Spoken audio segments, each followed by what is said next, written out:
আমার অনেক দিনের ইচ্ছা ছিল বেঙ্গলি ব্রাইড সাজবো, কিন্তু এই মেকআপ আর্টিস্ট আমাকে বউ সাজানোর বদলে গাঙ্গুবাই সাজিয়ে দিল। আসলে আজকে ছিল বেঙ্গলি ব্রাইড শুট, সেই কারণে সকাল 10:30 নাগাদ ছুটে যাওয়ার জন্য রেডি হয়ে গেছি। আর আজকে শুটটা না আমাদের বাড়ির একদম কাছেই ছিল, সেই কারণে আমি খুবই খুশি ছিলাম। তাই চটজলদি সকালের খাওয়া দাওয়াটা সেরে নিয়ে ছাতা মাথায় দিয়ে সোজা বেরিয়ে পড়েছে শুটে যাওয়ার জন্য। আর দুদিন ধরে যা গরম পড়েছে, এখনকার সময় ছাতা ছাড়া বাইরে বেরোলে বেঁচে আর বাড়ি ফিরতে হবে না। যদিও আগের দিন বৃষ্টি হয়েছিল বলে গরমটা একটু কম ছিল, কিন্তু রোদের তাপটা কিন্তু ভালোই ছিল। ভেবেছিলাম রাস্তায় বেরিয়ে হয়তো টোটো পেয়ে যাবো, কিন্তু একটা টোটো পেলাম না। যেহেতু মেকআপ আর্টিস্টের বাড়ি খুব একটা দূরে ছিল না, সেই কারণে টোটোর জন্য আর ওয়েট না করে হেঁটেই চলে গেলাম। আর পুনাম দি কিন্তু আমাকে অলরেডি লোকেশন পাঠিয়ে রেখেছিল, সেই কারণে বাইরে চিন্তা আমার একটু অসুবিধা হয়নি। ঘরে ঢুকেই দেখে সবাই আমার জন্য ওয়েট করছে, কারণ অ্যাজ অলওয়েজ আমি আজকেও লেট হয়ে গেছিলাম। আর ইনি হলেন দ্য মেকআপ আর্টিস্ট, মানে পুনাম দি, যে আজকে আমাকে বউ সাজাবে। তোমরা কারা কারা আমার মতো এরকম লেট আমাকে কিন্তু অবশ্যই কমেন্ট করে জানিও। যেহেতু অনেকটাই লেট হয়ে গেছিলাম, সেই কারণে দেরি না করে পুনাম দি প্রথমে আমার হেয়ারটা ক্রিম্পিং করে দিতে বলে। কিন্তু গাইস, হেয়ারটা ক্রিম করার পর তো আমার মুখটা পুরো পাগলের মতো লাগছিল দেখতে। তারপরে আমি লেন্স পরে নিলাম, কারণ লেন্স পরলে কিন্তু মেকআপ লুকটা আরো এনহ্যান্স লাগে দেখতে। আর দেখো লেন্স পরার পর আমার চোখ দিয়ে কত জল পড়ছে, আমি তো পুরো কেঁদে কেঁদে ভাসিয়ে দিলাম। এই কারণে আমি সবসময় মেকআপের আগেই লেন্স পরি, কারণ মেকআপের পরে লেন্স পরলে পুরো মেকআপটাই জলে ভিজে যাবে। বাট তাও লেন্স পরতে কিন্তু আমার খুবই ভালো লাগে। তোমরা কারা কারা লেন্স পরতে ভালোবাসো আমাকে কিন্তু অবশ্যই কমেন্ট করে জানিও। জানো, প্রথম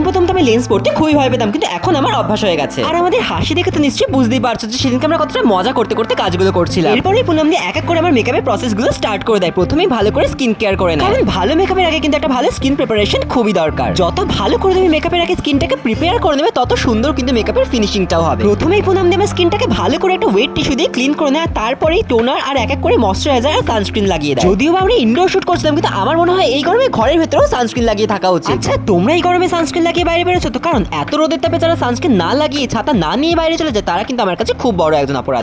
চোখসা পার্ট, বাট সানস্ক্রিন লাগানোটা কিন্তু খুবই দরকার। আর এদিকে দেখো, কথা বলতে বলতে কিন্তু পুনাম দের বেস মেকআপ করা প্রায় কমপ্লিট হয়ে এসেছে। এখন আমার গোল ফেসটাকে লম্বা দেখানোর জন্য করে নিচ্ছে ক্রিম হাইলাইটিং আর ক্রিম কন্ট্রোল। দেখো কি সুন্দর ক্রিম ব্লাশ দিয়ে দুই গলে দুটো কিউট কিউট লাভ বানিয়েছে। আমার তো নিজেকে নিজে পুরো ছোট ভীমের চুটকি মনে হচ্ছিল। এরপর পুরো ফেসে যত রকমের ক্রিম প্রোডাক্ট লাগিয়েছিল সমস্ত কিছু ভালো করে ব্লেন্ড করে নিয়ে পাউডার দিয়ে সেট করে দেয়। এরপর আই মেকআপ করার পালা, সেই কারণে প্রথমে চোখের উপরে ভালো করে বেস অ্যাপ্লাই করে নেয়। আমি তো অলরেডি পুনাম দিকে বলেই রেখেছিলাম যে আমার আই মেকআপটা কিন্তু খুব সুন্দর আর ইউনিক টাইপের করবে, যেরকম আই মেকআপ অন্যান্য ব্রাইডরা একদমই করে না। আর পুনাম দিও কিন্তু আমার কথা মতোই খুব সুন্দর একটা আই মেকআপ করেছিল। সত্যি আই মেকআপটা আমার ভীষণ পছন্দ হয়েছিল। তবু এখন আইল্যাশ আইলাইনার কিছুই পরানো হয়নি, কিন্তু আই মেকআপটা কিন্তু দেখতে এখনই খুব ভালো লাগছে। তোমাদের কেমন লাগছে আমাকে কিন্তু অবশ্যই কমেন্ট করে জানিও। এরপরে আমাকে বসিয়ে দেয় কলকা করতে। আর আজকে কিন্তু পুনামদের ইচ্ছে ছিল আমার ফেসে একটা ক্রিয়েটিভ টাইপের কলকা করার। আর দেখো কলকাটা কত সুন্দর হয়েছে। আমার তো কলকাটা থেকে চোখে সরছিল না। যে কলকাটা করেছে তার হাতের কাজ কিন্তু খুবই সুন্দর। আমার তো মনে মনে খুবই আনন্দ হচ্ছিল। ফাইনালি আমার বেঙ্গলি ব্রাইড সাজার স্বপ্নটা পূরণ হচ্ছে। প্রথমে তো ভেবেছিলাম হয়তো আমাকে খোপা করে দেবে, কিন্তু তারপর পুনাম দি বলেছে আজকের লুকটার সাথে ওপেন হেয়ার স্টাইলই বেশি ভালো লাগবে। আর আমি কিন্তু সবসময় মেকআপ আর্টিস্টদের কথা মেনেই চলি, কারণ ওরা কিন্তু আমাদের ফেসে কোন মেকআপটা বেশি ভালো মানাবে, কোন হেয়ার স্টাইলটা ভালো যাবে সেই অনুযায়ী মেকআপ করে দেয়। কিন্তু গাইস, হেয়ার স্টাইল করতে গিয়ে তো একটা প্রবলেমই হয়ে গেল। আমার চুলগুলো তো এমনিতেই ছোট, সেই কারণে পুনাম দি সামনে চুলগুলো কার্ল করে নিয়ে পরে নিচে এক্সটেনশন লাগিয়ে দেয়। আর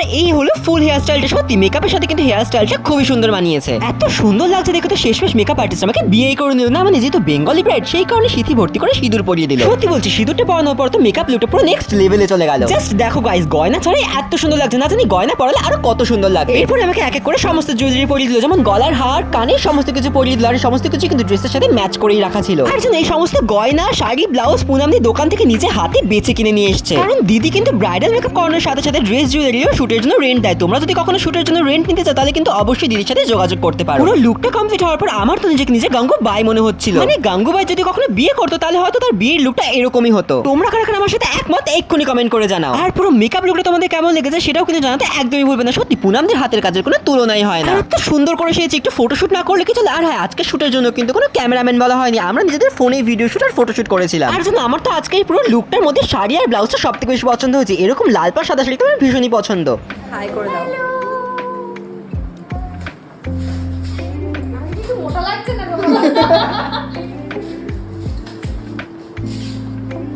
সো গাইস, ফাইনালি কিন্তু আমার শুট কমপ্লিট হয়ে গেছে। ভাবো মেকআপ করতে কত ঘন্টা সময় লাগে, শুট করতে মাত্র কয়েক মিনিট। আর এই কয়েক মিনিটের শুটের জন্যই কিন্তু এত ঘন্টা ধরে সাজার এতগুলো মানুষের খাটনি। আর সবার এত খাটনির ফলেই কিন্তু এত সুন্দর একটা লুক পাওয়া যায়। আর এদিকে দেখো, সেটা রিমুভ করতে মাত্র কয়েক সেকেন্ড সময় লাগলো। তো যাই হোক, তোমাদের আজকের এই ভিডিওটা কেমন লাগলো সেটা কিন্তু অবশ্যই কমেন্ট করে জানিয়ে দিও। দেখা হচ্ছে অন্য ভিডিওতে। আজকের জন্য টাটা, খুব ভালো থেকো।